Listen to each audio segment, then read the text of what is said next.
This is Public Occurrences, both foreign and domestic. And now your host, Michael O'Fallon.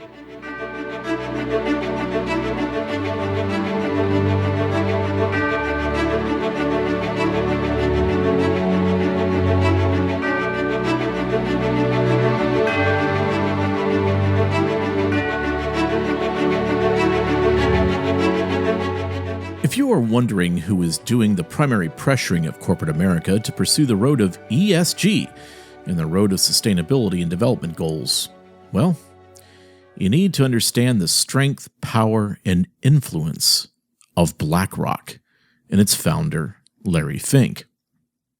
The retirement savings and investment accounts of millions of Americans are being used to pressure corporate Americans into adopting the left's climate agenda and divisive racial politics. BlackRock, the world's largest asset manager, has been becoming steadily eco-fascist and ethno-fascist for years, and during that time, BlackRock has been putting pressure on public companies to comply with a set of principles that read like they were written by the Green New Deal, Black Lives Matter, or other totalitarian neo-Marxists. BlackRock, the U.S. company, which became the first global group to gain approval for a wholly owned Chinese mutual fund business in June, said it closed fundraising a week earlier than expected and brought in more than 110,000 investors into its first wholly owned Chinese mutual fund. BlackRock's move is part of a wider push by international finance into China's rapidly growing $19 trillion asset management market. Even in the face of rising geopolitical tensions with the U.S., this has been happening because BlackRock is becoming increasingly the arm of the Chinese interests in corporations across the United States and the world, and vice versa. And with BlackRock's current manipulation of installing ESG directives in corporate and financial markets across the United States, BlackRock will hamper the growth of U.S.-based companies who will have to abide or obey by ESG practices, while China does not. China, of course, is a hegemonic nation. China is totalitarian. China is racist. The G in ESG for China is hardly assumed. You must obey the government. Social justice? Well, golly, China couldn't care less about anyone except for the Chinese people and Chinese interests. Environmental? Well, China will just give a few words and completely ignore any climate directives. That's what China does. Which leaves the companies in the United States at a distinct competitive disadvantage to Chinese companies. But this is exactly what Larry Fink and BlackRock intend on doing, giving the competitive advantage to China by way of the climate justice or environmental justice road. In his annual letter to chief executives, BlackRock chairman and CEO Larry Fink wrote that, quote, "Climate change has become a defining factor in companies' long-term prospects, but awareness is rapidly changing, and I believe we are on the edge of a fundamental reshaping of finance," end quote. So, in a stewardship expectations report released last week, BlackRock essentially doubled down on its woke capitalism pressure campaign, saying it would increase the pressure it puts on companies on environmental and racial issues. In the report, BlackRock issued the order to U.S. companies to disclose the racial, ethnic, and gender makeup of their employees, as well as measures they're taking to advance diversity, equity, and inclusion. So, in other words, the BlackRock CEO Larry Fink is insisting that every corporation adopt the tenets of critical race theory and intersectionality in order to continue to do business, raise capital, or tap needed credit resources. Now, BlackRock stated after this report, quote, "We are raising our expectations in the context of regional norms, onboard and workforce ethnic and gender diversity." BlackRock, which controls $7.8 trillion of assets, holds hundreds of meetings with corporate leaders in which executives are grilled on how they are complying with BlackRock's diversity, equity, and inclusion agenda. I'm going to read from their 2020 stewardship report, and it states this. Quote, this year we held 750 engagements with companies on topics related to HCM, Human Capital Management, an increase of 187% from the same period last year. In our engagements, we seek to understand how a company's board and management considers issues such as inclusion and diversity, employee development and retention, labor practices, safe working conditions, customer welfare and satisfaction, and community relations, end quote.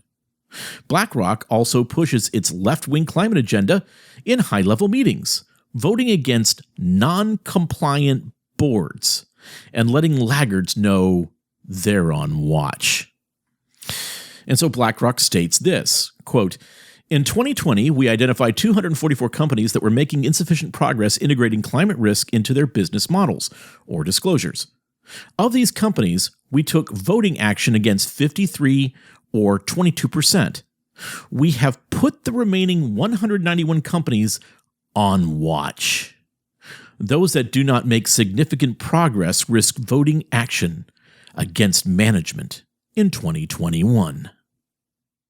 This year, we had more than 1,200 engagements with companies on environmental topics, including climate risk, nearly 4 times the number in the prior year. These engagements span topics including board oversight of climate risk management, adaptation strategies for the transition to a low-carbon economy, climate-related disclosure frameworks, environmental impact management, and operational sustainability. Waste, water, energy use efficiency, packing, products, life cycle management, supply chain-related environmental impacts, and deforestation risks. So maybe you're starting to understand this. If you're wondering why every company across the world, from those that are making Oreo cookies, or those that are selling gas, or those that are selling cars, or those that are selling whatever widget it may be, that they have all jumped on the social justice bandwagon, why they're all going absolutely nuts for climate justice. Just follow the money or the control. Because if you don't do exactly what BlackRock wants, and they are majorly invested in you, then expect to be voted down at the next leadership meeting. That means they'll try to make sure that they get their people on to oppose you and get you out, so their agenda is followed. That's how it works. Now, BlackRock also wrote in its report, quote, where we believe companies are not moving with sufficient speed and urgency, our most frequent course of action will be to hold directors accountable by voting against their re-election.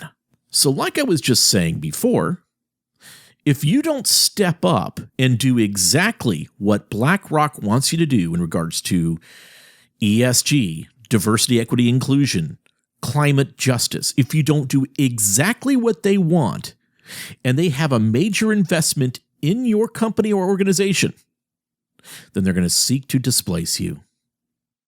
So what are they going to do? They're going to play the tunes they want, the music that they want, and they're going to tell you, dance, boy, dance. This is corporate slavery. So BlackRock is stating that where it holds shares and investments, it will bully companies and their leadership that it has invested in to join the woke corporate mob. And you'll do it with a smile on your face. You'll take it and you'll like it. And as well, you better become a disciple of it. Or else, we're coming after you. If you do what BlackRock orders you to do to join the woke Nazi party, you'll be fine. If you don't, you will be humiliated. And then you're out. So when BlackRock speaks, companies tend to listen. And there are a lot of companies that are under BlackRock's thumb. In its expectations report, BlackRock even brags about how it has pressured boards of companies into adopting racial quotas. Quote, 41% of companies where we voted against directors for diversity reasons in 2019 increased their board diversity in the following year. End quote. In other words, they basically put a money gun up to your head and told you either do what we want you to do or you're out. There's no debate. There's no discussion. Remember, this was back in 2019 when people were just starting to figure out what critical race theory is, what intersectionality is, what the whole game is that we at Sovereign Nations unveiled. So again, what you're seeing is we can talk all day that we want about the origins of critical race theory. We can talk about Marxism. We can talk about all these other things. But what it really comes down to is who's going to put the pressure on everyone. Who's going to be the ones that actually, as opposed to the wine and cocktail and the private parties of the World Economic Forum that you pay to get into, well, BlackRock's paying to get into you, into your corporation, and where enormous amounts of money are flowing, that as well is going to affect where the giving is. But BlackRock is also promising to monitor the political activities of public companies to make sure that they are not supporting conservative political positions on climate regulation or race-based policies. So BlackRock states this, quote, "We will now seek confirmation from companies through engagement or disclosure that their corporate political activities are consistent with their public statements on material and strategic policy issues," end quote. So what BlackRock is telling the hundreds and hundreds of massive companies that it is invested in is that BlackRock is telling those companies how to politically align themselves. So in other words, as opposed to us being concerned about your best practices in your business, your fund management, making sure that you get return on investment, no, instead BlackRock is concerned about how you vote, how much you're involved in social justice, how you are pushing critical race theory and everything. That's the tune that they're going to tell you have to dance to now. It's not about how successful you are just in regards to your fund management, not just in regards to your return on investment. BlackRock continues, and I quote, "Moreover, we expect companies to monitor their positions taken by trade associations of which they are active members on such issues for consistency on major policy positions and to provide explanation where inconsistencies exist." So some of its more recent pressure campaigns on companies and organizations would be as follows. For instance, supporting shareholder proposals to force an Australian energy company to review advocacy activities undertaken by its industry associations related to economic stimulus measures in response to COVID-19 restrictions, and to suspend membership in associations whose activities and lobbying are not in line with the company's commitment to the Paris Climate Accord, end quote. Now, understand that's in Australia. So as well, BlackRock is of course, manipulating things in Australia. And this was in response to COVID-19 restrictions and making sure that everybody's in line with their COVID-19 restrictions because this is all about climate. It's about your ESG. Next, BlackRock was supporting shareholder proposals that would force disclosure on a potential gender and ethnicity pay gap from U.S. tech giant Oracle. Also, Blackholder was supporting a shareholder proposal seeking to force Cintas Corporation, a U.S.-based company that provides specialized corporate products and services, to issue a report on its political contributions. The goal of such proposals is frequently to pressure companies out of supporting conservative causes. So now you're seeing why capital has been moving more in the direction of woke capital. And not just woke capital, but also in the Democratic National Committee, as well as those Republicans that are willing to dance to the same tune.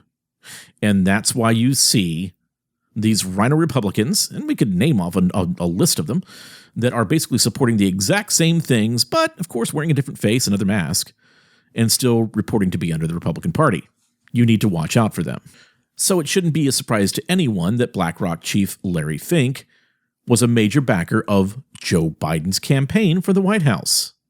And it is BlackRock that is sending people from its offices into the Biden administration. As the New York Post reports, quote, "Forget government sacks.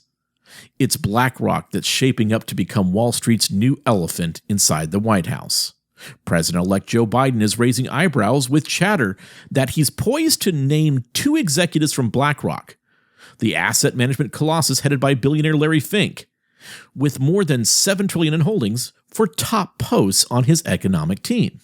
It has been many decades since a financial company sought to so openly influence American policy and control corporate decision-making in the way that BlackRock has. For the most part, Americans rejected the idea that the likes of John Pierpont Morgan or the Rockefellers should wield tremendous influence over business, society, and government. We tend to prefer democratic to plutocratic rule, to have environmental and civil rights rules established through the democratic process rather than emerge from behind closed doors of financiers. But the new woke capitalism is an affront to that tradition. And given how close BlackRock is to the incoming administration, it is unlikely to meet much resistance from the White House over the next few years. End quote. So, in the past, you would normally look at Republicans as being those that are controlled by larger financial markets, by corporations, and so forth. No, not in this age. It's woke capitalism. It's woke corporations. It's woke financiers. And it's funny that those same woke financiers would gladly invest and gladly do business with China, who is hegemonic and racist and is polluting 1,000,000 times more than we are right now, while they come over to the United States to do things that would actually depress our economy. Well, it should be no surprise that Larry Fink and BlackRock are also coming into your gas tank. Or better stated, they want to eliminate your gas tank, because BlackRock is a control mechanism that is dressed in costume as an environmental zealot who wants to eliminate the fossil fuels that have powered prosperity in the United States. And they are now using infiltration tactics to make oil giants embrace alternative energy. Just like they did when they were talking about it before, where BlackRock would be listening and hearing where you're going with things. And if you're not doing exactly what they want you to do, then they will come in and oppose your leadership and make sure that you're out. So in a historic move, Larry Fink's BlackRock played a major role in installing 2 climate change activists onto ExxonMobil's board of directors. And in taking 2 seats on Exxon's board, they are trying to move Exxon out of the fossil fuel petroleum industry and into renewable energy. And then think about this. As I said on Monday, BlackRock's power move is to change the automotive industry forever. Again, they're trying to change the automotive industry forever. BlackRock wants to get rid of car ownership and the independent way that we travel. So they developed this thing called Face Drive to eliminate car ownership and Uber, which they said that Uber was creating too much pollution. And as I said in the Yahoo Finance article that I read on Monday, and I'll go back to it, quote, Face Drive, a tech-driven, multi-vertical, next-gen company with an ESG-focused portfolio that just pulled off a major coup with the acquisition of Washington, D.C.-based Steer, a high-end electric vehicle subscription service that plans to get even more electric vehicles on the road, and even to upend the way that we think about car ownership altogether. And this isn't the only vertical that ties Face Drive into a multi-billion-dollar industry. It's tied to the $5 trillion global transportation industry, the $9 trillion healthcare industry, the $850 billion airline industry, the $600 billion major league sports industry, and the $26 billion food delivery segment. From the world's first carbon offset ride-sharing platform to an electric vehicle subscription service, Face Drive is rethinking the entire concept of car ownership. And ESG investors, like BlackRock, are loving it. The article goes on, quote, BlackRock CEO Larry Fink says that, quote, awareness is rapidly changing, and I believe we are on the edge of a fundamental reshaping of finance, end quote. That's a multi-trillion-dollar reshaping of finance. And this is exactly where Face Drive steps up to the plate, and where giants like Uber and Lyft failed. Uber and Lyft, in BlackRock's mind, disrupted the 100-year-old taxi dynasty completely. but they ignored the growing sustainability trend. They created more pollution, in Larry Fink's eyes, than they displaced. And in terms of governance, they spent most of their time butting heads with local authorities and their own drivers. Face Drive from Larry Fink saw the gaps and created a roadmap for the ride-hailing future. It was the first to offer riders a choice of electric vehicles and hybrids, and the first to plant trees to offset carbon footprints.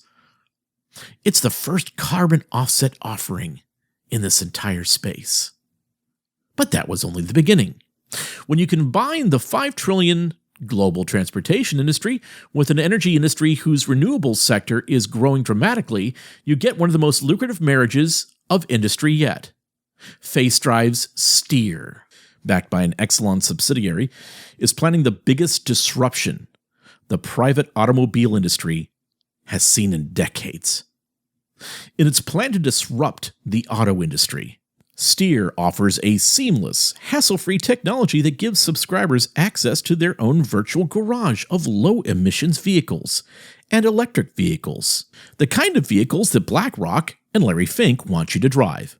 As a matter of fact, they want to force you to drive them, and if you don't, it'll affect your ESG score. Do you see how this works? Larry Fink and BlackRock want to disrupt the automobile industry. They want to end your way of being able to independently, on your own volition, to decide how you're going to go from point A to point B. They want to disrupt the oil and gas industry. They want to tell you how you're going to live your life. BlackRock is making decisions on how you're going to live the rest of your life. Further proof of this is what BlackRock is doing to the home market. Maybe you've heard about this. BlackRock is among several high-powered firms pushing working families out of the housing market and into rentals. And they're depriving them of the capital and the opportunity to build credit and equity independently. According to a Wall Street Journal report, BlackRock is purchasing entire neighborhoods and converting single-family homes into rentals. While in cities like Houston, investors like Fink account for 1/4 of home purchases. Permanent capital, like that from firms like BlackRock, are killing the dream of home ownership and giving us a nightmare of dispossession. And the impetus for firms to mass purchase housing is to underwrite pensions and pad their books by spiking housing prices. And these actions will only accelerate the next housing bubble to burst, as it did a decade ago. And they will substantially end home ownership as we know it, especially as we have an ever-increasing and ever-problematic inflationary cycle. So BlackRock is leveraging its strong position in companies to change transportation, to manipulate the housing market, to leverage the Chinese, to manipulate our political landscape, to force corporations to develop radically woke ESG, diversity, inclusion, and equity guidelines. And you know what else they're doing? This is affecting me personally. They're influencing travel. And they're taking up strong shareholder positions within major cruise lines like Carnival Corporation, which includes Princess, Costa, and Cunard. They're involved in Royal Caribbean, which includes Celebrity Cruises, like with NCL, Norwegian Cruise Lines, and pushing all of them to adopt ESG guidelines as well as the UN Agenda 2030 Sustainable Development Guidelines, and also to force vaccinations. And if you recall, it was the cruise line industry that actually led everyone in terms of forcing vaccinations. And believe me, I was fighting hard against that. And BlackRock is heavy in the air travel industry as well, with United, Delta, and other carriers. And now you start to get the picture. It isn't just the non-mandates from Biden. It is pressure from BlackRock, who is heavily invested in your company to support Biden as if he is the dictator. But BlackRock is basically calling many of the shots at the White House and at the World Economic Forum and with China, and is doing all of this for BlackRock's advantage, to disrupt and dismantle the United States, to disrupt and dismantle our way of life. And many other large companies are getting on board with these trends as well. And of course, there are other players that are involved that are doing this too. Open Societies Foundations, and of course, as I've already previously mentioned, the World Economic Forum, the United Nations, they're all involved. Well, because this is a trend. And ESG and woke capital is where the momentum is. Because BlackRock is building something. Just as the World Economic Forum is building something. Another China. Another Belt and Road. And they have you under their thumb. Under BlackRock's rules, which are fully integrated into the plans and purposes of the World Economic Forum of the United Nations. As a matter of fact, by the way, Larry Fink is on the World Economic Forum Board of Trustees. And remember that the World Economic Board of Trustees serves as the guardian of the World Economic Forum's missions and values, which is corporatism, government international socialism, corporate fascism, the end of human liberty. So you have to start speaking, reading, joining with groups around you that care about liberty and care about freedom and care about not just the sovereignty of nations, but they also need to care about human autonomy. And you'd better do it now. We don't have long. But we have no other choice. We must win. I'm Michael O'Fallon, and this has been Public Occurrences, both foreign and domestic.